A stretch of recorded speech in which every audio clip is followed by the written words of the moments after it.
কলিজার টুকরা যুবক ভাইরা, তোমরা যে এখন রাস্তায় বানরের মতো ঘোরাফেরা করো, কুতিরের মতো ঘোরাফেরা করো, কেমন যেন দেখা যায় তোমরা একটা বড় নামাজ পড়ো না।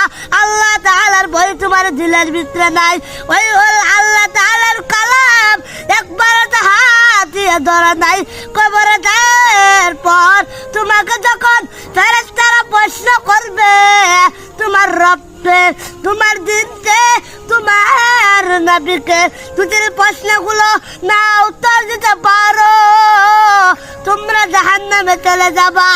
ও যুবক, দিলের ভিতরে আল্লাহর ভয় ঢুকাও, আল্লাহর কালাম হাত দিয়ে ধরো, 5 ওয়াক্ত নামাজ ঠিক মতো পড়ো। ওই কুরআন কিয়ামতের দিন তোমাকে জান্নাতে বানায়া দিবে। সুবহানাল্লাহ।